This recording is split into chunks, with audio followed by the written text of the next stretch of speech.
This is a short video on the latest retail sales estimates for Great Britain in November 2011. For a transcript, email info@ons.gov.uk. Firstly, we will look at the retail sales estimates comparing the annual change between November 2011 and November 2010.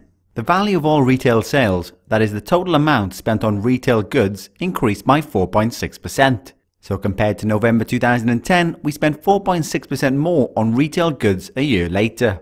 However, this figure includes price movements, which can either go up or down. So when we remove the effects of price movements, we find that over the same period, for sales volumes, the actual amount we bought increased by 0.7%, less than the increase in sales values.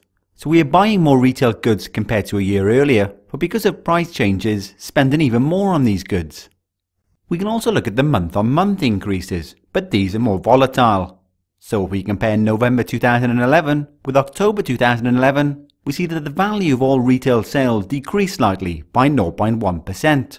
So we spent slightly less on retail goods in November compared to October. Removing the effect of price movements, we see that sales volumes decreased by 0.4%. So between the months, we were buying less. If we bring up this chart, we can show how volatile the monthly estimates are. Here are the monthly changes in sales volumes from 2008 onwards. The estimates are volatile because a strong month where sales increase lots can often result in a weak estimate in the following month, as sales fall back from the strong month, or vice versa.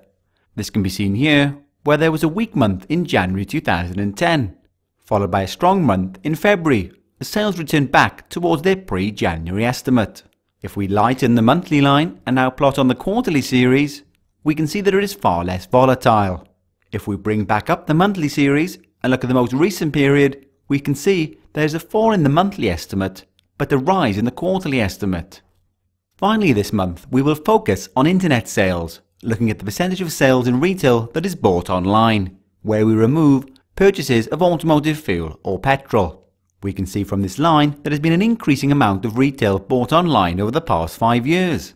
In November 2006, around £1 in every £33 that was spent on retail, excluding fuel, was actually spent online.